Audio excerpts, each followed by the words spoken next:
The president was roundly criticized for saying he didn't have a strategy as to how to defeat ISIS. And they, of course, have been winning in Iraq. They captured the key city of Ramadi just recently.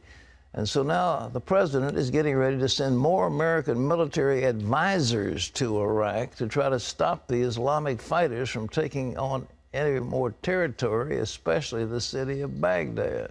That's right, and some of America's strongest allies, the Kurds, are still asking for weapons they need to fight ISIS. Gary Lane has the story. The expansion of training sites would mean more boots on the ground, perhaps hundreds more members of U.S. forces back in Iraq. Joint Chiefs Chairman General Martin Dempsey says the move doesn't change the president's strategy for Iraq. 3,000 U.S. trainers and advisors are in Iraq at this time, working with the Iraqi military against the Islamic State.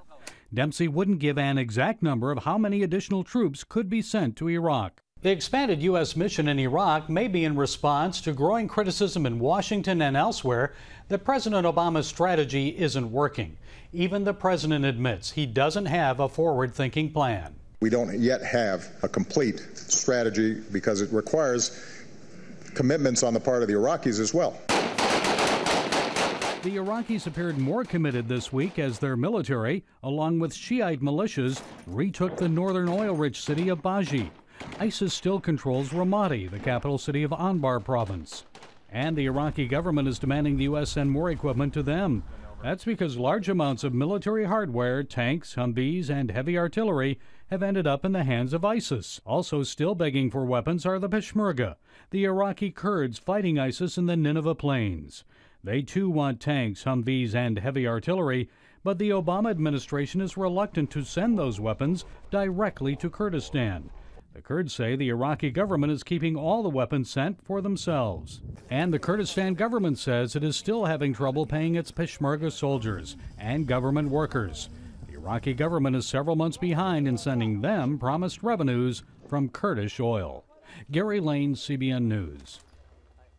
Well, we've been talking about this. It's terrible that the Obama administration will not recognize that these are our most staunch allies. These are the best fighters. These are our hope of doing something over there. But we insist on playing games with that feckless group that's in Baghdad.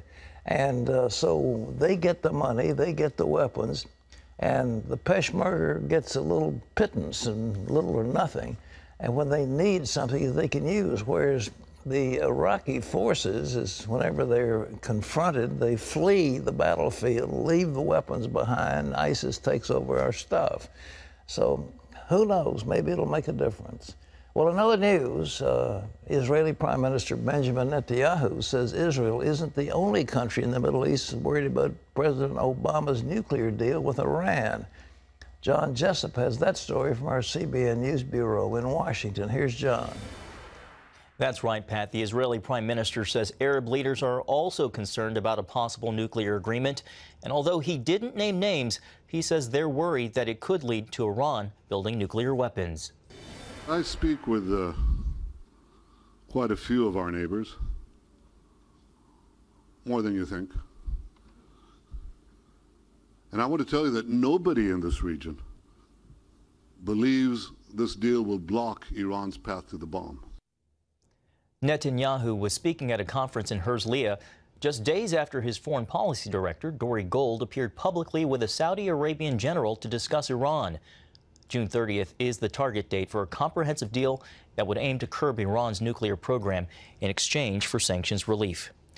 The European Union is working on guidelines for Israeli exports. The rules would require Israel to label any products made in settlements in the West Bank and sent to Europe. Israeli officials reject the plan. They say it amounts to a type of boycott.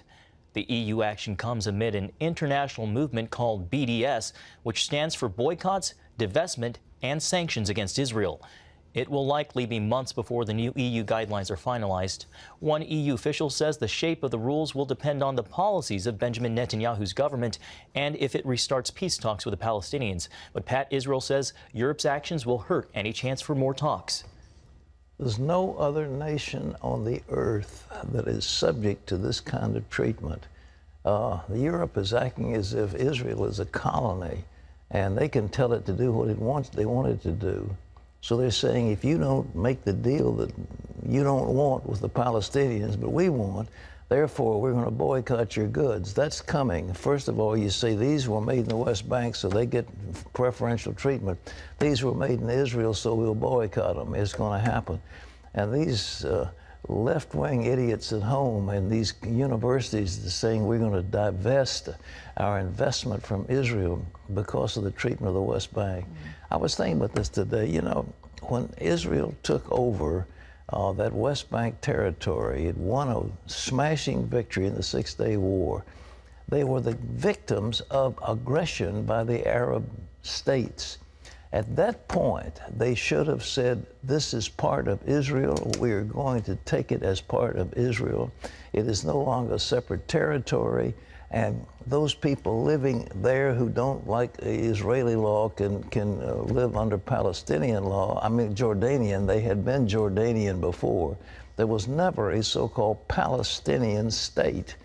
And this whole thing is nonsense, but the Israelis, unfortunately, by being a little too nice or too reluctant, or whatever the term is, left this cancer in their heartland.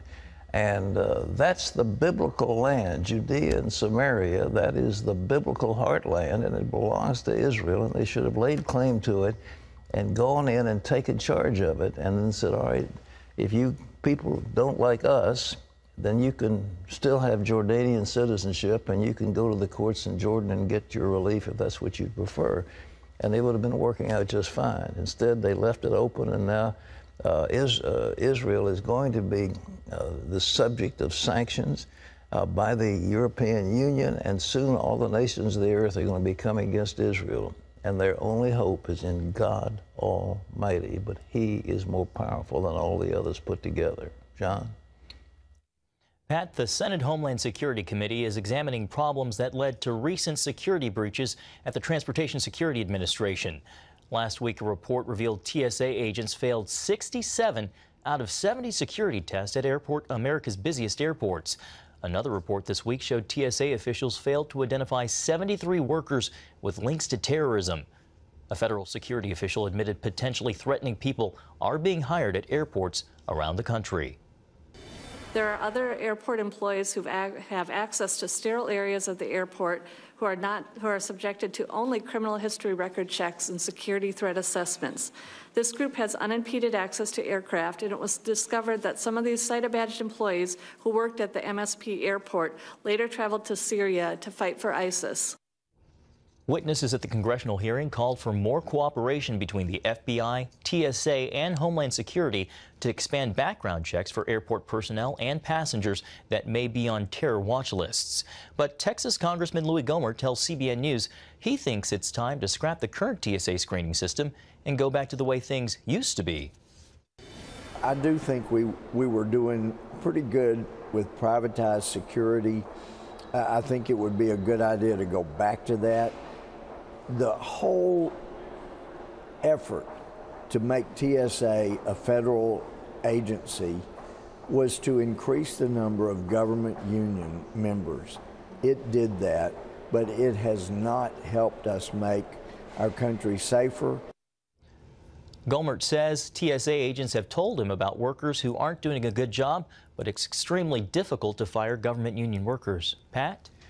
I agree with Congressman Gohmert. It's time to privatize that thing. It is an absolute disgrace. And all it was a make-work project. They just loaded it up with all kinds of people, some of whom were questionable in their skills and abilities. The joke was, you know, up there, thousands standing around TSA. They weren't doing anything. They're just getting in the way. And they're giving us some sort of a false sense of security, when in truth, the security is virtually non-existent. And to make that thing private would be so much. We could save a lot of money in the government, but here again, swelling the rolls. But it happened under George Bush. It happened Republican, not Democrat. So you say, well, what did he want more government workers for? Who knows, John? Pat, the federal government is investigating an immense cyber attack that compromised millions of government personnel files. The breach threatens the security of 4 million current and former employees. But as Charlene Aaron reports, the attack could only be the first of more to come. The U.S. government believes the massive hack is the work of foreign spies. It thinks they want to use the information from personnel files to fake their way into more secure computers and eventually steal significant U.S. secrets. Federal officials say the cyber attack originated in China.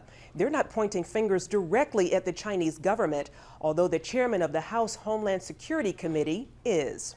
This was an attack by China against the United States government. It quantifies to espionage. The Chinese government says any direct accusation by the U.S. government would be irresponsible and unscientific. In the coming months, investigators will try to determine whether or not the Chinese government or individuals are behind the attack and who it impacts. Even private citizens who never worked for the government may have had data compromised. We're continuing to evaluate the situation. The breach is an embarrassment for the U.S. government. Its vaunted computer defense system for civilian agencies, dubbed Einstein, is supposed to detect unusual internet traffic that would reveal hacking. This year alone, it's costing taxpayers $375 million. The U.S. is also concerned that this hack may be merely a prelude to bigger attacks. The president said this week that hackers, both domestic and foreign, are sending everything they've got to try to breach U.S. government computers. We have to be as nimble, as aggressive, and as well resourced as those who are trying to break into these systems. This latest breach could connect spies to U.S. government workers with national security access. With details from their personnel files, the potential for spies to craft phony messages and trick workers into revealing U.S. secrets is seemingly endless. Charlene Aaron, CBN News. Thanks, Charlene. Pat, investigators have linked this breach to the Anthem health insurance breach from a few months ago. Well, the deal in this one was, and we understand, the government said, look, we're going to take over these computers and not give you access to these materials because it's highly classified. They brought a lawsuit, the federal union brought a lawsuit that said, oh no, we've got to have freedom and the workers need access to all of this computer activity. And once they have their individual accounts out there available, then it's easy for a hacker to go through some individual and then hit the mainframe sooner or later of the government computer. And that apparently is what happened. They had access because of these lawsuits. So the government has been stymied from taking the action it needs to because of these frivolous lawsuits brought on behalf of union members. I mean, that's the price that they have to pay, and it's not a good thing. You've got all your information hacked, and that's just one piece of the government. They got Anthem, and apparently you can set up these gigantic computers and aim them at a government computer, and they can run an infinite number of combinations to keep hitting at. Sooner or later, one of them will open a door, and then they're through. It doesn't take very much, and especially if they take these things into individual computers, you go in through an individual, find a couple of key words, and then you're into the mainframe, and that's what's happening. But it's terrible, the fact that your information, my information, others' information is available now to these hackers. And it looks like it's coming out of China, that they're probably the only ones with the sophistication to do it. But they want to get everything they can get. And boy, this is devastating. It can be devastating in case of war. They could cripple the Pentagon if they indeed have access and can hack into these computers and then put in worms and various types of malware into the computers. They can destroy the defense capability of the United States. It's very serious. John? Pat, the number of diabetes cases has been rising sharply around the world since 1990. Those problems have been going up in developing countries, while the number of deadly communicable diseases like malaria and tuberculosis have been falling. Those are the findings from the British medical journal The Lancet. The New York Times reports most of the increase in diabetes has been type 2, the most common form. The rise in diseases like diabetes and cancer has come as obesity has been spreading in poorer countries as well. And Pat, we're talking about a 45% rise in the prevalence of diabetes worldwide. I've been to China several times. I have seen one of the biggest McDonald's in the world in the heart of Beijing.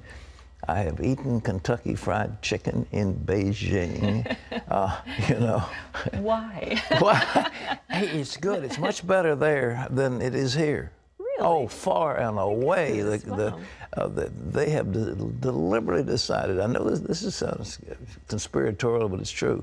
The government, I mean, the ownership of Kentucky Fried Chicken decided to downgrade the quality of American fried chicken and upgrade the quality of the Chinese. It is delicious in Beijing. Wow. So if you want really, the Colonel would be delighted. Not the junk they sell over here. But what we've done, you know, the Bible talks about we've corrupted, you know, Mystery Babylon, mother of harlots. You know, you've corrupted the earth. We have corrupted the earth. We have exported our fast food to everywhere. We have, they've got French fries, and they've got hamburgers, and they've got Big Macs, and they've got all this, and they've got Coke, and they've got Pepsi, and they've got all these sugar drinks.